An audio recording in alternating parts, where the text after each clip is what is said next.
तो नमस्कार मित्रों, मैं विकास शाक्य एक बार फिर से आप सबका स्वागत करता हूं अपने चैनल पर। और आज हम डिस्कस करने जा रहे हैं योग विज्ञान, स्वामी विवेकानंद जी के विचारों पर आधारित ये बुक।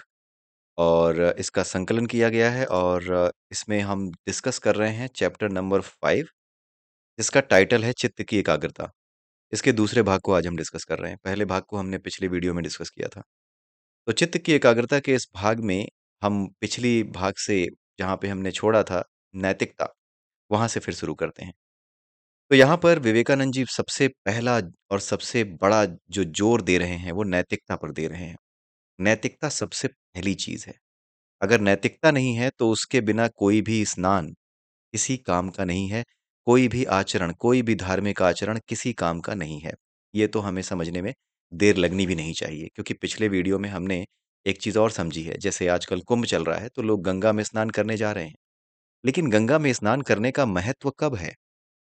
जब आप गंगा में खड़े होकर के कम से कम अपनी गलतियों को, अपने द्वारा किए गए अपराधों को, जिसके बारे में आपको पता है कि ये आपने गलत किया है। हर आदमी को पता होता है कि उसने कहाँ पे गलत किया है।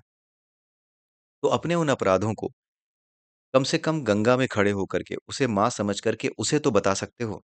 ये बताना महत्वपूर्ण है। इसीलिए इस तरह की चीजें हमारे यहाँ हुई, क्योंकि जब हम गंगा नदी को माँ मान करके उसे सब कुछ बताते हैं, तो हम इस बात को लेकर निश्चिंत रहते हैं कि इसको बताया है अपने अपराधों को, तो ये कहीं और जाके नहीं बताने वाली है। लेकिन अपने आप से ये स्वीकार करना कि हाँ, मैंने गलत किया, ये बहुत बड़ा काम है। जैसे पिछले वीडियो में भी हमने डिस्कस किया था कि कोई बहुत बड़ा अगर क्रिमिनल होता है, जो पैसे लेकर के लोगों की हत्या करता हो, बहुत बड़ा कोई गुंडा हो, जो किसी की भी हत्या करने से पहले कुछ ना सोचता हो, वो कभी भी बैठ करके अपने बारे में, अपने किए गए कामों के बारे में सोचने की हिम्मत नहीं जुटा पाता। जानते हैं क्यों? इसलिए नहीं जुटा पाता क्योंकि जैसे ही वो अपने बारे में सोचेगा, उसे स्वयं से घृणा होने लगेगी। और वो नहीं चाहता कि जो वो है, वो उससे अलग कुछ बने। वो उसी में रहना चाहता है।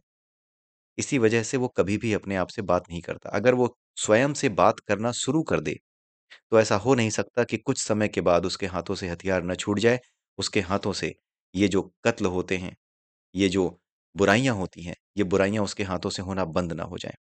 इसीलिए गंगा नहाने का प्रावधान किया गया है, क्योंकि जब आप गंगा नहाते हैं और नैतिकता को शामिल करते हैं उस गंगा को नहाते समय, कि नैतिकता के मानदंड ये कहते हैं कि कम से कम अब तो स्वीकार करो। जब तुम ये देखने के लिए आए हो, ये दिखाने के लिए आए हो कि तुम गंगा नहा रहे हो, तुम पवित्र हो रहे हो, तो कम से कम कोई पवित्र काम तो करो। कम से कम कुछ तो ऐसा करो जो तुम्हारे भीतर और बाहर दोनों को पवित्र कर रहा हो। तो गंगा नहाने का उद्देश्य भीतर और बाहर दोनों को पवित्र करना है, ताकि आप जब गंगा नदी में खड़े हों, तो अपने अपराधों को स्वीकार करके अपने भीतर से स्वयं को शांत करें, अपने भीतर से स्वयं को निर्मल करें। ये उसका उद्देश्य है। और यही बात यहाँ पर स्वामी विवेकानंद समझा रहे हैं कि नैतिकता पहली चीज़ है, और नैतिकता का पहला गुण है कि आप अपने भीतर, अपने अंदर स्वयं से बात करके ये जान सको कि तुम कहाँ गलत थे। अपनी गलतियों को बिल्कुल उन्मुक्त भाव से स्वीकार कर सको। और क्योंकि ये गलतियाँ किसी और को आप बता नहीं सकते, कुछ गलतियाँ ऐसी होती हैं, कुछ अपराध, कुछ मन में विचार, हर अपराध केवल और केवल शरीर से नहीं किया जाता, वाणी से नहीं किया जाता। कुछ अपराध केवल और केवल मन से होते हैं। हो सकता है कि किसी स्त्री को आप बहुत कोई स्त्री आपको बहुत सम्मान देती हो, राइट? आपके ऑफ़िस में ही हो, आप बहुत सम्मान देती हो। लेकिन हो सकता है कि उसके लिए आपके मन में कुछ गंदे विचार आते रहे हों। राइट? उस केस में आप क्या करोगे? क्या ये बात आप उस स्त्री से बता पाओगे? क्या आप अपनी पत्नी से बता पाओगे? क्या किसी और से बता पाओगे? अपने अच्छे से अच्छे दोस्त से क्या तुम बता पाओगे? क्या उन लोगों से बता पाओगे जिनकी नज़र में तुम्हारी एक इज़्ज़त है?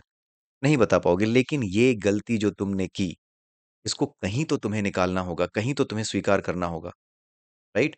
तो तुम अपने आप से पहली बात तो कहते हो कि हाँ, ये मैंने गलती की, मुझसे ये गलती हुई। लेकिन इसे तुम किसी और से भी कहना चाहते हो। तो जिसे तुम कहना चाहते हो उसे ये गलतियाँ समर्पित कर देते हो। तो इन गलतियों को समर्पित करने का लक्ष्य है गंगा में नहाना, या फिर अपने आप को पवित्र करने के लिए किसी विशेष व्रत को करना। बिना किसी संकल्प के, नैतिकता के संकल्प के बिना, अपनी गलती को स्वीकार करने के संकल्प के बिना, कोई भी गंगा स्नान, कोई भी व्रत किसी काम का नहीं है। और अगर नैतिक रूप से आपने स्वयं अपने आप से भी अपनी गलतियों को स्वीकार कर लिया, तो फिर किसी स्नान का कोई महत्व ज़्यादा रह नहीं जाता, वो केवल एक बाहरी कार्यकलाप रह जाता है। और उसे करके आप एक तरीके से एक प्रतीकात्मक रूप से छुटकारा पा लेते हो। जैसे विवाह करने के लिए तो केवल लड़के और लड़की का एक-दूसरे को पसंद करना आवश्यक है, बस इतना ही काफ़ी है। लेकिन इतना बड़ा समारोह किस लिए होता है? इतने मंत्र क्यों पढ़े जाते हैं? और बौद्ध धर्म है तो वहाँ पर इस तरीके से जो भी होती हैं कार्यकलाप अ, जिन संस्कारों के माध्यम से विवाह होता है, वो क्यों किए जाते हैं? प्रतीकात्मक रूप है वो। अल्टीमेटली तो 2 लोग, 2 परिवार एक-दूसरे को अपना चुके हैं, तो विवाह हो गया, वहीं पर हो गया। बाकी चीज़ें तो केवल और केवल क्या रह जाती हैं? केवल और केवल प्रतीकात्मक रूप में उसकी अभिव्यक्ति रह जाती है। भौतिक रूप से उसका एक अ, संपादन रह जाता है कि हाँ, हमने ये कर दिया है। उसी प्रकार से गंगा नहाते समय जब आप नहाते हो, तो एक भौतिक संपादन ही करते हो। उससे पहले जो है, वो है आपके मन का निर्मल होना। जैसे दोस्त परिवारों में शादी होती है, तो दोनों परिवारों के मन एक होना, उनके विचार एक होना, उनकी थिंकिंग एक होना, राइट? सभ्यता एक होना, ये सब चीज़ें पहले ही एक हो जाती हैं।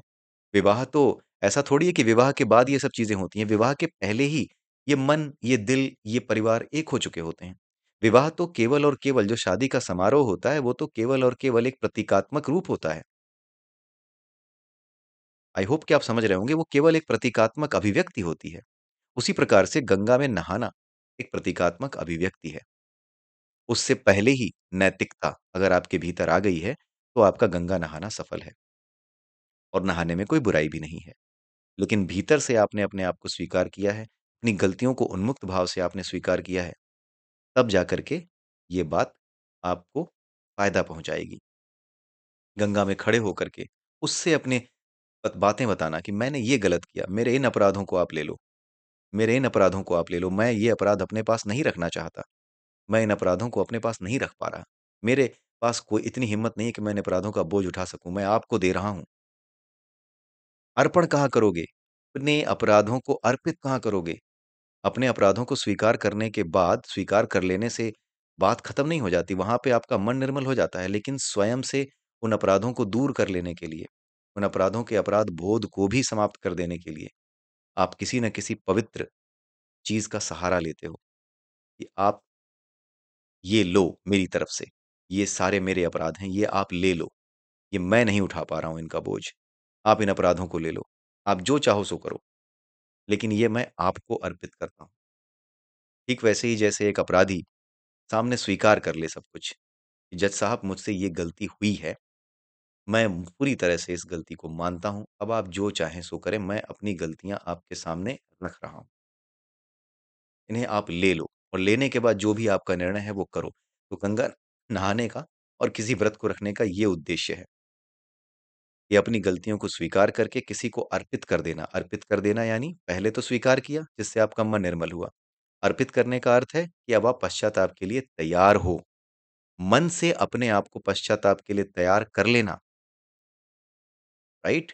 और पश्चाताप के लिए तैयार कब होगे? जब आगे से वो गलती करने की प्रतिज्ञा आप नहीं लोगे, कि आप जो है प्रतिज्ञा ले रहे हो कि आगे से ये गलती नहीं करोगे, राइट? तब जाकर के आप पश्चाताप के लिए तैयार होते हो। तो इस प्रकार से गंगा नहाना सफल होता है। यही बात यहाँ पर एक लाइन में बताई है विवेकानंद जी ने कि नैतिकता पहली चीज़ है, उसके बिना कोई भी स्नान किसी काम का नहीं, कोई भी आचरण किसी काम का नहीं, कोई भी व्रत किसी काम का नहीं। और दूसरी सबसे बड़ी चीज़ ये बताई है कि किसी भी धर्म में बताए गए जो भी आचरण हैं, अगर वो अनैतिक लोगों द्वारा पालन किए जाते हैं, तो वे सारे आचरण भ्रष्ट आचरण हो जाते हैं। जैसे आज की तारीख में अगर कोई व्यक्ति ऐसा हो जो बड़े ही बुरे स्वभाव का हो और उसे हम गंगा नहाते देख लें, जिसने बहुत बड़े-बड़े अपराध किए हों, बहुत से केस चल रहे हों, लोगों को पता हो कि इसने इतने बड़े-बड़े अपराध किए हैं, इसके ऊपर इतने केस चल रहे हैं। किसी व्यक्ति को साफ-साफ पता हो कि इसने मेरे साथ कैसे-कैसे अपराध किए हैं। वो अगर उसे गंगा नहाता देखे, तो गंगा नहाने वाला व्यक्ति नहीं, जो सामने नहा रहा है व्यक्ति, उसके प्रति घृणा नहीं आती। उसके प्रति तो घृणा आती ही है, मतलब सिर्फ़ उसके प्रति घृणा नहीं आती, बल्कि इस प्रथा के प्रति भी घृणा उत्पन्न हो जाती है।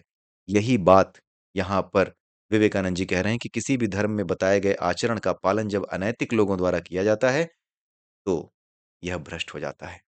यह आचरण भी भ्रष्ट हो जाता है। इसलिए अगर कोई व्यक्ति इस उद्देश्य के साथ जाता है कि हाँ, अब मैं अपने अपराधों को स्वीकार करता हूँ और केवल वहाँ स्वीकार नहीं करता, उसके पश्चाताप के लिए तैयार होने का मतलब भी आपको समझना होगा। पश्चाताप के लिए तैयार होने का अर्थ है कि जिसके प्रति तुमने अपराध किया है, अब उसके सामने जाकर के तुम स्वीकार करोगे कि हाँ, मैं तुम्हारा अपराधी हूँ। तो गंगा नहाना और व्रत करना, ये सारी चीज़ें एक पूरी साइकिल रखती हैं। सिर्फ़ अपने इसकी शुरुआत कैसे होती है? पहले अपने अपराध को अपने भीतर स्वीकार करो कि मुझसे अपराध हुआ। सबसे पहले आप स्वीकार करोगे, उसके बाद आप उसे अर्पित करोगे। अर्पित करने का अर्थ है कि प्रायश्चित करने के लिए तैयार हो। प्रायश्चित करने के लिए तैयार हो, उसके बदले में जो आना है उसके लिए तैयार हो। और अब आप किसी से नहीं डर रहे। अब आप अपने आप से स्वीकार कर चुके हो अपनी गलतियों को, तो आप अब आपके सामने कोई ऐसा कारण नहीं रह गया कि उस गलती को उसके सामने स्वीकार ना करो, जिसके प्रति आपने अपराध किया है। तो उसके पास जाकर भी आप उस अपराध की क्षमा याचना करो। उस अपराध के बारे में बताओ कि हाँ, मैंने तुम्हारे साथ गलत किया है। तब जाकर के ये सब खत्म होता है। अगर कोई व्यक्ति ऐसा नहीं करता, तो वो अनैतिक आचरण वाला है। वो अपनी बात को मतलब इसमें से कोई भी स्टेप छूट गया, तो फिर वो अनैतिक ही है। जैसे अगर कोई व्यक्ति जिसने किसी के ऊपर अपराध किया हो, वो जाकर के गंगा में नहा ले। नहाने से पहले वो खुद से स्वीकार कर ले कि भगवान गलती हो रही है, माफ़ कर दो। और गंगा माँ को ये भी बोल दे कि हाँ माँ, ये लो मेरे अपराध तुम, और मैं इनका बोझ नहीं उठा पा रहा हूँ, तुम इन्हें ले जाओ। अब पश्चाताप के लिए तैयार तो हो गए, लेकिन जिस व्यक्ति के प्रति अपराध किया था, उस व्यक्ति के सामने तुम नहीं गए। तुमने सबसे बड़ा काम जो समझा जाता है कि खुद से अपनी गलती स्वीकार करना, वो कर लिया। तुमने वो भी कर लिया कि पश्चाताप के लिए तैयार हो, लेकिन अब पश्चाताप का जो रास्ता है, जहाँ से निकलता है, वो तो वो व्यक्ति है ना जिसके प्रति तुमने अपराध किया था।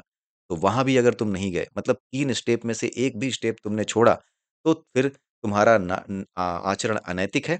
और इस प्रकार के अनैतिक आचरण करने वाले लोगों के द्वारा जब कोई प्रथा या कोई व्यवस्था जो होती है, कोई भी जो व्रत है, किसी भी तरह का गंगा स्नान है, कुछ भी है, ये सब अनैतिक चीज़ों में गिना जाने लगता है, और इस तरीके से ये आचरण भी, ये व्यवहार भी अनैतिकता पूर्ण व्यवहार बन जाता है, और इस प्रकार से धर्म के ऊपर लांछन लगते हैं। धर्म के सिद्धांतों पर लांछन लगने लगते हैं। ऐसा लगता है कि धर्म ही ये सिखाता है। आज के समय में जो कुछ हो रहा है, जो मौका मिल रहा है वामपंथियों को और नकली धार्मिक लोगों को या फिर नकली सेकुलर लोगों को ये बातें करने का जो मौका मिल रहा है, वो इसी आचरण की वजह से मिल रहा है, और उसका कोई कारण नहीं है। क्योंकि लोगों ने गंगा में डुबकी तो लगाई, लेकिन जिसके प्रति अपराध किया था, उसके प्रति अपराध को स्वीकार करने के लिए, पश्चाताप के लिए उसके सामने नहीं गए। गंगा में चले गए, लेकिन उसके सामने नहीं गए। ये सब तो आपको सहारा देने के लिए चीज़ें बताई गई हैं कि गंगा में जाओ और उसके बाद फिर जो है वहाँ पर स्वीकार करो। लेकिन उसके बाद जो असली चीज़ है, उसका जो रियल इम्प्लीमेंटेशन है, वो तो वहीं होगा ना, जो रियल ग्राउंड्स पे जहाँ पर आपने किया था। पश्चाताप का रास्ता तो वहाँ से खुलेगा ना, जिसके प्रति अपराध किया था। तो यही है। यही बात यहाँ पर समझाई जा रही है कि किसी भी धर्म में बताए गए आचरण अनैतिक लोगों द्वारा पालन किए जाने पर भ्रष्ट हो जाते हैं। ठीक है, आगे अब चीज़ें थोड़ी आसान हैं। जब हम किसी एक चीज़ को सही और दूसरी को गलत कहते हैं, तो आध्यात्मिकता लुप्त हो जाती है। कहने का मतलब ये है कि अगर किसी एक चीज़ को तुम सही और दूसरी को गलत मानने लगे हो, तो ये कब होता है? ये तब होता है जब आप जो नैतिक आचरण है, उस पर जोर देने के बजाय ये देखना शुरू करते हो, ये तय करना शुरू करते हो कि जो मैं कर रहा हूँ अब वो सही है, और जो दूसरे अगर उसका उसी तरीके से पालन नहीं कर रहे हैं, तो वो गलत हैं। यानी आपकी नैतिकता अब नैतिकता के दृष्टिकोण में नहीं रह गई है। अब आपकी नैतिकता किसमें रह गई है? अब आपकी नैतिकता इसमें आ गई है कि अब आप दुनिया भर को ज्ञान दोगे। एक चीज़ को सही और दूसरी को गलत बताओगे। अपने सिद्धांतों को सही और दूसरों को गलत बताओगे। तो इस तरीके से जो आध्यात्मिकता है, यानी जो वास्तविक लक्ष्य है ध्यान ध्यान का, राइट? प्राणायाम का, चित्त की एकाग्रता का जो वास्तविक लक्ष्य है, वो फिर भटक जाएगा। आध्यात्मिकता लुप्त हो जाती है। बौद्ध धर्म के बारे में भी यही बताया गया। बौद्ध धर्म के साथ भी यही हुआ। ये किताब में ही लिखा है, मैं अपनी तरफ से लेके नहीं आया हूँ। बौद्ध धर्म के साथ भी यही हुआ, और ईसाई धर्म के साथ भी यही हुआ। इन लोगों ने शुरुआत में बड़ी अच्छी-अच्छी बातें की, बड़ी अच्छी-अच्छी बातें कहीं, राइट? जो उपदेश दिए वो सही दिए। उन्होंने जो अनुभव किया उस बात को सामने रखा। सिर्फ़ इतना ध्यान रखना होता है कि हमें जो सही लगता है वो हम सामने रख दें। लेकिन किसी की बुराई जब करते हो, तो फिर तुम्हारे मन में द्वेष तो आ ही गया ना।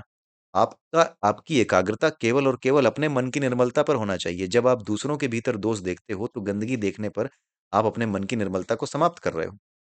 इसलिए कहा गया कि बौद्ध धर्म के साथ भी यही हुआ, और ईसाई धर्म ने भी यही किया।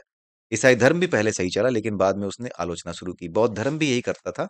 बौद्ध धर्म भी सही चला, लेकिन जैसे ही गौतम बुद्ध गए, वैसे ही पहले तो वो हीनयान और महायान में टूटा, और आज के समय में ये हालत है कि बौद्ध धर्म के मानने वाले लोग दुनिया भर को ये सिखाते फिर रहे हैं कि तुम ये पढ़ लो, तुम वो पढ़ लो, मनुस्मृति जला दो, गीता जला दो, ये कर रहे हैं। क्योंकि वो एक मतलब गौतम बुद्ध के अनुयायी होने के बावजूद, गौतम बुद्ध का अनुयायी स्वयं को कहने के बावजूद, वो गौतम बुद्ध की शिक्षाओं से बिल्कुल विपरीत चल रहे हैं। जहाँ गौतम बुद्ध ने सिखाया टॉलरेंस, जहाँ अंगुलीमाल तक को उन्होंने क्षमा कर दिया, जहाँ अंगुलीमाल तक के प्रति उनके मन में टॉलरेंस है, प्रेम है, किसी से घृणा नहीं है, वहीं इन लोगों को केवल उन लोगों से घृणा है जो भगवत गीता पढ़ते हैं, जो पूजा पाठ करते हैं, जो सनातन धर्म की विधियों का पालन करते हैं, उनसे घृणा है। वो चाहते हैं कि ये लोग ये चीजें छोड़ करके हम जो बता रहे हैं उसे पढ़ें। वो सब गलत है, बिना पढ़े ही उन्हें पता है कि वो सब गलत है, और जो हम बता रहे हैं वो पढ़ें। अपने कोर्स की किताबें जो बिना ट्यूशन के समझ नहीं पाते, वो बताते हैं धर्म कैसे समझा जाए। कमाल की बात तो ये है। ठीक है, तो ये चीज बौद्ध धर्म के साथ भी हुई और यही चीज ईसाई धर्म के साथ भी हुई। जहाँ पर नैतिकता है, वहाँ पर नैतिकता का अभ्यास कभी अपने आप में किसी की आलोचना को स्थान नहीं देता। यानी नैतिकता कभी भी आलोचना को अपने साथ नहीं रखती। अब आगे इसके बाद उन्होंने बताया है आसन के बारे में। आसन का मतलब होता है जो सुखकर स्थिति हो, यानी जिस स्थिति में आप शांतिपूर्वक, सुखपूर्वक बैठ सकें, वो क्या है? वो आसन है। आसन को लेकर के कुछ विधियाँ विज्ञान भैरव तंत्र में भी बताई गई हैं, जिसमें एक विधि जो मुझे बहुत अच्छी लगती है, ऐसे तो 112 विधियाँ हैं, आसन को लेकर के भी कुछ विधियाँ हैं। लेकिन एक जो सबसे अच्छी विधि वो ये है कि आप अपने बटक्स पे बैठें और बटक्स पे बैठ करके आप ये देखें कि दाएँ और बाएँ दोनों बटक्स पे बराबर-बराबर भार पड़े। किसी एक बटक पे ज़्यादा और किसी एक बटक पे कम ना पड़े। दोनों बटक्स पे बराबर भार हो, इस तरीके से बार-बार अपने आप को संतुलित कीजिए। और जब आपके दोनों बटक्स पे बराबर भार रख करके आप संतुलित हो जाएँ, तो वही आपकी सुखकर स्थिति है।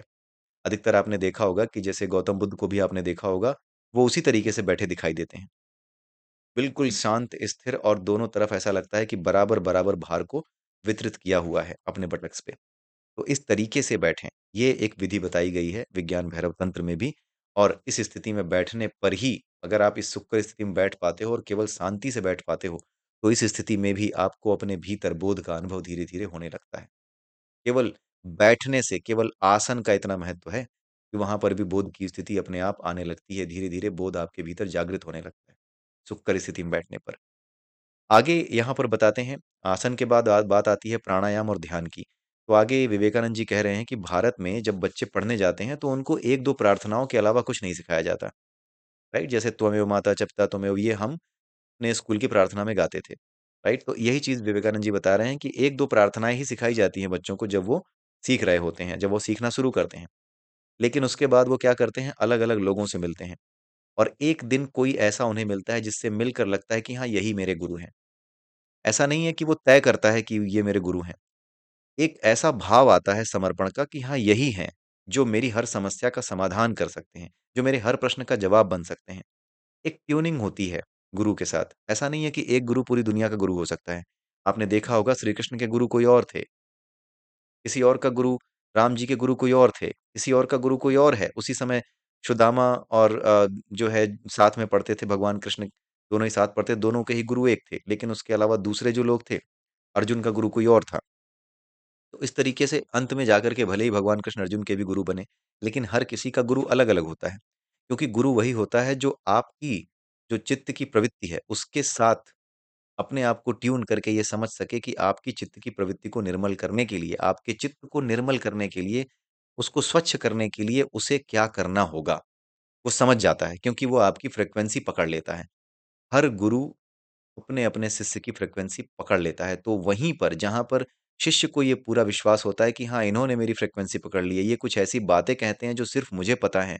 मेरे मन के भीतर के चोर को ये पकड़ लेते हैं। जहाँ पर आपको ये लगता है कि मेरे मन के भीतर के चोर को इन्होंने पकड़ा है और बड़ी ही शांति से मुझे उपाय बताया है, उस चोर से दूर रहने का, उस चोर को भगाने का, तब आप अपने आप समर्पित हो जाते हो ऐसे व्यक्ति के प्रति और यही व्यक्ति गुरु होता है। कुल मिलाकर के आप गुरु को नहीं खोजते हो, गुरु आपको खोजता है। क्योंकि अगर आप ये कहते हो कि हम गुरु धारण करेंगे, हम किसी को गुरु बनाएँगे, तो फिर तो आप बड़े महान हो, फिर तो आप गुरु से भी बड़े हो। क्योंकि गुरु को इवैल्यूएट करने की क्षमता अगर आप में आ गई, तो फिर तो गुरु का महत्व ही समाप्त हो गया, फिर तो आप ही गुरु हो गए। फिर तो गुरु का कुछ महत्व ही नहीं है ना, फिर आपको गुरु की ज़रूरत क्या है? इसलिए इस बात को समझना ज़रूरी है कि जो गुरु होता है, वो आपको खोजता है, आप गुरु को नहीं खोजते हैं।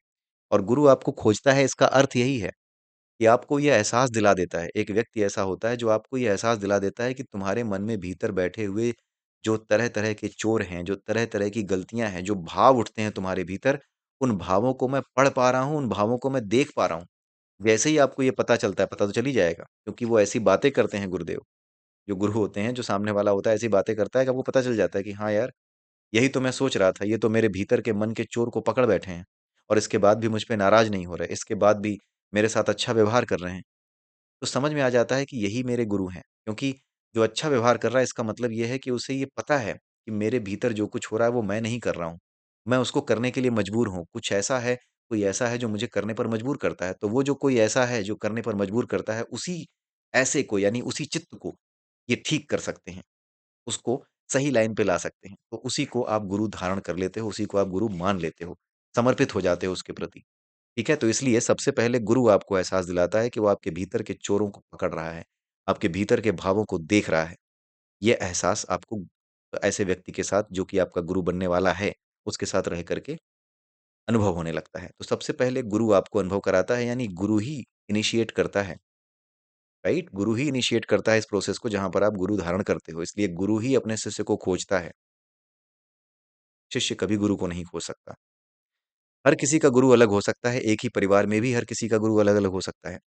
हर किसी के लिए अलग गुरु हैं, लेकिन हर गुरु कुछ सामान्य नियम सिखाते ही हैं।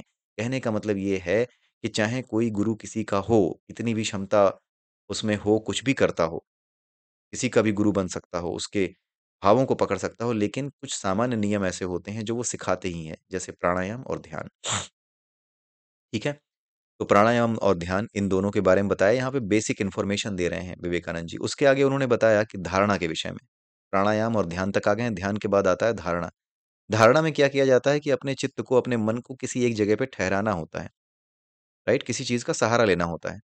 जैसे सामने कोई मोमबत्ती रख ली, त्राटक जो लोग करते हैं, सामने कोई दिया रख लिया या सामने कोई किसी देवता की मूर्ति रख ली, कुछ भी रख लिया। तो स अगर उस पे अपने चित्त को ठहरा लिया है, उस पर ध्यान लगा लिया है या किसी आवाज़ पे ध्यान लगा लिया, जैसे ओम की ध्वनि है, उस ओम की ध्वनि पे ध्यान लगा लिया, तो ये क्या है? ये धारणा है। एकाग्र कर लिया, अगर उस आवाज़ पे अपने मन को एकाग्र कर लिया, तो ये धारणा है। हमारे यहाँ गुरु जो है मंत्र दिया करते हैं। मंत्र एक प्रकार की ध्वनि ऊर्जा होती है। वो आपके कान में ही गुरु बोलते हैं और वो अपने गुरु से उनको मिलता है। और वो मंत्र कुछ और नहीं होता है। वो एक ऐसी चीज़ होती है जो आपके भावों को, जैसे आपके भावों को गुरु पढ़ लेता है ना, तो आपके उन भावों को दूर रखने में, उनके ऊपर विजय प्राप्त करने में ये मंत्र बहुत ज़्यादा सहायक होता है। वो मंत्र आपको गुरु उसी प्रकार से देता है जिस प्रकार के आप हैं, राइट? वो आपके कान में ही फूँका जाता है। और होता ये है कि उस मंत्र को पा करके हमारे यहाँ की जो विशेषता है भारतवर्ष की, वो बता रहे हैं विवेकानंद कि हमारे यहाँ व्यक्ति मंत्र पाता है और उस मंत्र का ध्यान करता है। लेकिन उस मंत्र का ध्यान करते समय भी वो ये ध्यान रखता है कि शरीर को जीवित रखने के लिए पैसे कमाने की आवश्यकता तो है। जैसे साँस लेने की आवश्यकता है, वैसे ही पैसे कमाने की भी आवश्यकता है। लेकिन क्योंकि यहाँ पर चित्त की एकाग्रता की बात हो रही है, चित्त की एकाग्रता की बात करते समय बात हो रही है मन की निर्मलता की। तो यहाँ पर चित्त की एकाग्रता के साथ इस बात को बताने का ये अर्थ है कि नैतिकता के साथ ही पैसे कमाने को ज़ोर दिया जाता है भारतवर्ष में। ये बात बताई जा रही है क्योंकि ये जितनी भी बातें हैं जो विवेकानंद जी बता रहे हैं, ये उनके जो भाषण थे, उन भाषण के अंश हैं। जो बातचीत उन्होंने की, जो उन्होंने गोष्ठियाँ की, जो वहाँ पे अमेरिका में रह कर के जो गोष्ठियाँ की, लोगों से मिले, उनसे जो बातें की, उनका एक सार है ये सब। वो सारी बातें यहाँ पर इकट्ठी की गई हैं इस बुक में। इसका नाम है योग विज्ञान। ठीक है? तो यहाँ पर ये बताया जा रहा है विवेकानंद जी के द्वारा कि आप लोग अपनी सारी शक्ति, यानी अंग्रेज़ों से बात कर रहे हैं, तो वो कह रहे हैं कि तुम लोग अपनी सारी शक्ति केवल पैसे कमाने में लगा देते हो, लेकिन भारतवर्ष में एक व्यक्ति मंत्र पाता है। एकाग्रता की बात हो रही है, निर्मलता की बात हो रही है, नैतिकता की बात हो रही है, तो नैतिकता के साथ एक मंत्र पाता है। लेकिन नैतिकता को साथ में रखते हुए यह विश्वास रखता है कि मुझे पैसे भी कमाने हैं, यानी नैतिकता के साथ धन का अर्जन करता है। भारतवर्ष में नैतिकता के साथ धन के अर्जन को महत्व दिया जाता है। आज के समय में तो अलग ही लेवल पे आ चुके हैं क्योंकि सब मिक्स हो गया ना, सब मिक्स हो गया। आधा यहाँ के रह गए, आधा भारत के रह गए, आधे अंग्रेज हो गए, कुछ तो पूरे अंग्रेज हो गए, शरीर से हिंदुस्तानी हैं, तो वो बिल्कुल ही अलग दुनिया में चले गए। तो इस वजह से आज के समय में ये चीज़ें हमें देखने को नहीं मिलती। आगे बताते हैं कि जो हठयोगी होते हैं, एक होते हैं हठयोगी जो शरीर को मरने से बचाने की बात करते हैं। कुछ और संप्रदाय हैं जो उम्र को बढ़ाने की बात सोचते हैं और उसी को महत्वपूर्ण मानते हैं। तो यहाँ पर विवेकानंद जी ये बताना चाह रहे हैं हठ योगी और अन्य संप्रदाय के लोगों के द्वारा कि ये लोग भले ही अपनी उम्र को बढ़ाना चाहते हैं, लेकिन उसका लाभ क्या है? अगर नैतिकता नहीं है, कुल मिलाकर के नैतिकता पे ही जोर दिया है, अगर नैतिकता नहीं है, मन की निर्मलता नहीं है, तो फिर तो आप चाहे कितनी भी लंबी ज़िंदगी जी लें, उसका कोई लाभ नहीं है। लेकिन अगर आप मन की निर्मलता के साथ एक क्षण भी जी सकते हैं, एक क्षण भी जी सकते हैं, तो फिर वो इतने लंबे-लंबे जीवन से बहुत ही बढ़िया जीवन है, वो एक क्षण भी। आगे बताते हैं सभी संप्रदाय मन को किसी एक जगह एकाग्र करने पर जोर देते हैं। कोई भी संप्रदाय हो, कहा ये जा रहा है कि कोई भी संप्रदाय हो, चाहे बौद्ध धर्म को ही आप देख लें, सनातन धर्म को ही आप देख लें, यहाँ पर भी क्या है, मन को एकाग्र करने पर ही हम जोर देते हैं। और मन को एकाग्र करने के लिए हमारे शरीर में 3 नाड़ियाँ होती हैं, इड़ा, पिंगला और सुषुम्ना। जो सुषुम्ना नाड़ी होती है, यही विलुप्त नाड़ी होती है, जो दिखाई नहीं देती। मतलब दिखाई तो ऐसे भी कोई भी नाड़ी नहीं देती इस तरीके से, लेकिन सुषुम्ना नाड़ी जो है वो इड़ा और पिंगला के बीच में होती है। जब दोनों नाड़ियाँ सध जाती हैं, इड़ा और पिंगला, तब सुषुम्ना का भाव प्रकट होता है, जो दोनों नाड़ियों के बीच में दोनों से अलग होकर के चलती है। तो किसी एक नाड़ी पर या सुषुम्ना नाड़ी पर अपने ध्यान को लगाना, इसके तरीके होते हैं कि कैसे लगाया जाए सुषुम्ना नाड़ी पर अपने ध्यान को, वो यहाँ पर हम डिस्कस नहीं करने वाले अभी। तो सुषुम्ना नाड़ी पर कैसे ध्यान लगाया जाए, अन्य नाड़ियों पर कैसे ध्यान लगाया जाए, ये सारी विधियाँ बताई गई हैं, ये अलग विधियाँ हैं। तो ये जो है एक मन को एकाग्र करने पर हर संप्रदाय जोर देता है और इसी को क्या कहा जाता है? धारणा। धारणा के बाद आता है ध्यान की अवस्था। ध्यान की अवस्था क्या है? ये थोड़ी ऊँची अवस्था है। धारणा में किसी एक चीज़ पर ध्यान लगाया जाता है, किसी एक चीज़ पर फ़ोकस किया जाता है। लेकिन ध्यान की स्थिति में क्या होती है? ध्यान की स्थिति में आप जो है ये एक उच्चतम अवस्था में आ जाते हो जहाँ पर आपको किसी चीज़ की सहायता की ज़रूरत नहीं होती ध्यान में। किसी चीज़ की आवश्यकता ही नहीं होती, राइट? वहाँ पर बिना किसी चीज़ के होते हुए भी आप क्या कर लेते हो? मन को स्थिर कर पाते हो। ये उच्चतम अवस्था है, ठीक है? मन की एकाग्रता की। लेकिन सबसे ऊँची जो अवस्था है, वो क्या है? वो समाधि है। समाधि की अवस्था कैसी होती है? इसके बारे में और भी हम पहले डिस्कस कर चुके हैं कि समाधि की अवस्था कैसी होती है।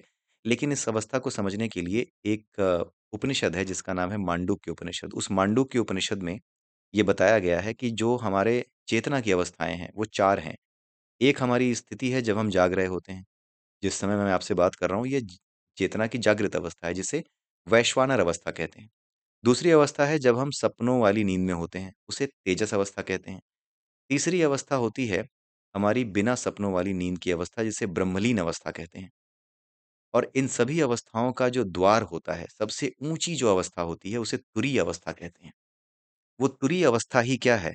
उस अवस्था में पहुँच जाना, उसको अनुभव कर पाना, वही समाधि है। उस अवस्था तक पहुँच जाना समाधि है। और क्योंकि वो सबसे ऊँची अवस्था है और इन सभी चेतनाओं का द्वार है, सबसे ऊँची अवस्था क्या है? तुरीय, तुरीय के नीचे क्या आया? तुरीय के नीचे आ गया ब्रह्मलीन अवस्था, उसके नीचे और भी अवस्थाएँ हैं, एक तेजस है और एक हमारी वैश्वानर है। तो होता क्या है कि जब व्यक्ति तुरीय अवस्था में पहुँच जाता है, तो क्योंकि वो अवस्था सभी अवस्थाओं का क्या है? द्वार है, वहीं से सारी अवस्थाएँ या सभी चेतनाएँ प्रकट होती हैं। इसलिए होता क्या है कि उस अवस्था में पहुँचने के बाद यानी तुरीय अवस्था में पहुँचने के बाद, व्यक्ति अपने भीतर ही जब ध्यान की स्थिति में होता है, तो अपने भीतर ही वो अपने आप को जागता, सोता, सपने देखता या फिर बिना सपनों वाली नींद में रहते हुए अपनी चेतना को देख पाता है कि हाँ, अब मैं सो रहा हूँ। जैसे आप सोते समय जान नहीं पाते ना कि जब बिना सपनों की नींद होती है सोते समय तो जान नहीं पाते कि कहाँ हो, होना क्या है, ना होना क्या है, कुछ भी बोध नहीं होता। लेकिन जब आप समाधि की सबसे ऊँची अवस्था में पहुँचते हो, तुरीय अवस्था में, तो वहाँ रह कर के आपको इसका भी बोध होता है, आपको उसका भी अनुभव होता है, जिस चीज़ को आप बता नहीं पाते कि हाँ, मैं सो रहा था तो सोते समय मुझे लग ही नहीं रहा था कि मैं हूँ भी या नहीं। होना क्या होता है, ना होना क्या होता है, इसका भी विचार नहीं आता हमें। बिल्कुल हम गायब होते हैं, शून्य होते हैं। राइट? लेकिन उसको भी जब तुरीय अवस्था में पहुँच जाते हो, तो उस अवस्था को भी देख पाते हो कि हाँ, अब ये शरीर, ये चेतना क्योंकि अब आप अपने आप को शरीर नहीं समझते, अब आप अपने आप को अलग कर लेते हो, शरीर से हो जाते हो अलग। अब आप उसमें देख पाते हो कि ये जो मेरा शरीर है, इसकी ये चेतना अब ये सो रही है, बिना सपनों की नींद में है। अब ये चेतना सपने देख रही है, तो वो चेतना कैसे काम कर रही है, वो सब आपको दिखने लगता है, ये वो अवस्था है जिसे समाधि कहते हैं। समाधि में व्यक्ति खुद की सभी चेतनाओं के कार्यकलापों को देख पाता है, किंतु उन सब से अलग होकर के। राइट? सुख-दुःख सब एक समान दिखते हैं, जैसे एक दर्शक को फ़िल्म के किसी किरदार के सुख और दुःख केवल फ़िल्म की कहानी का एक भाग लगते हैं और उस सुख-दुःख से हमें कोई लेना-देना नहीं होता, राइट? जैसे फ़िल्म में कोई भी किरदार है, उसी तरीके से अब ये पूरा का पूरा जो चेतना है, सारी चेतनाएँ तुरीय में जाने के बाद बाकी की तीनों चेतनाएँ, ये सब जैसे फ़िल्म देखते हो ना, उसी तरीके से ये सब किरदार का हिस्सा लगने लगती हैं। अब कोई भी सुख का भाव या कोई भी दुःख का भाव जो आपके मन में था, जो जिसे अब आप देख पा रहे हो, उससे आपको कोई लेना-देना नहीं रह जाता क्योंकि अब आप साक्षी भाव में आ जाते हो। आप उसे देखने लगते हो। देखने लगने की वजह से आपको किसी सुख या किसी दुःख से कोई लेना-देना नहीं रह जाता। इसीलिए सुख और दुःख कहा जाता है कि वो बराबर हो जाते हैं, राइट? बराबर होने का यही मतलब है कि ना सुख से लेना रह जाता है, ना दुःख से लेना रह जाता है। जैसे किसी फ़िल्म के भीतर हीरो को कुछ मिल जाए, ठीक है? तो फ़िल्म में बहुत बड़ी-बड़ी धुन बड़ी अच्छी-अच्छी धुन बजेगी, बड़ा अच्छा-अच्छा सा नाच-गाना शुरू हो जाएगा, लेकिन आपको क्या लेना-देना उससे? आप तो ये सोचेंगे कि गाना खत्म हो, कहानी आगे बढ़े। गाना अच्छा है तो उसका रस लेने लगते हैं, आनंद लेने लगते हैं। नहीं, अगर गाना अच्छा नहीं, सोचते हैं कि अरे यार ये खत्म हो, आगे फिर कहानी आगे बढ़े, राइट? क्योंकि आपको उसके सुख से और ना ही उसके जीवन में कुछ अगर गलत हो रहा है, उसके पिताजी की अगर फ़िल्म के हीरो की पिताजी की फ़िल्म में मृत्यु हो गई, तो आपको कोई फ़र्क नहीं पड़ रहा, उसके दुःख से कोई लेना-देना नहीं। उसी प्रकार से आप अपने आप को भी एक अलग किरदार की तरह देखने लगते हो, एक फ़िल्म के किरदार की तरह देखने लगते हो। तो ये सब एक फ़िल्म की कहानी की तरह लगने लगता है, क्योंकि उसका फ़िल्म के किसी किरदार से कोई जुड़ाव नहीं है, इसलिए उसको किसी प्रकार के सुख और दुःख का अनुभव होता ही नहीं है या फिर सुख और दुःख दोनों उसके लिए एक जैसी चीज़ें होती हैं। भाई हीरो के सुख से मुझे क्या लेना-देना और उसके दुःख से भी मुझे क्या लेना-देना अगर उसे कोई दुःख हो गया है तो, राइट? तो जिसने ईश्वर को जान लिया, ईश्वर की यही प्रवृत्ति है कि वो सबसे यही चीज़ बताई गई है कि ईश्वर की यही प्रवृत्ति है कि वो सबका स्वामी होने के बावजूद भी सबसे अलग रहता है। वो सबको साक्षी भाव से देखता है। यही भाव जब आपके अंदर आ जाता है समाधि की उच्चतम अवस्था में, जो कि उच्चतम अवस्था है योग की, जब आप में आ जाता है तो आप भी ईश्वर हो जाते हो। जिसने ईश्वर को जान लिया वह स्वयं ईश्वर हो गया। इसी के साथ ये चैप्टर विवेकानंद जी ने समाप्त किया है, इसी स्टेटमेंट के साथ। जिसने ईश्वर को जान लिया वह ईश्वर हो गया। तो मेरा कहना ये है कि आप यहाँ पर तो वीडियो देखते ही हैं, लेकिन उसके अलावा इस किताब को भी पढ़िए, जिसके बारे में मैंने आपको यहाँ पर बताया है, जो टाइटल यहाँ पर दिख रहा है योग विज्ञान स्वामी विवेकानंद, यही इसका जो पेज है, इसका जो फ्रंट कवर है, वो ऐसा ही है। आप इसको खरीद लीजिए और इसको पढ़िए ज़रूर। 5वाँ चैप्टर है, ये समाप्त हो गया है। इसी के साथ मैं आप सबसे विदा लेता हूँ। अगले चैप्टर में अगले हफ्ते फिर मिलेंगे, तब तक के लिए नमस्कार, जय सिया राम, जय श्री कृष्णा, जय श्री राधे, ओम नमः शिवाय।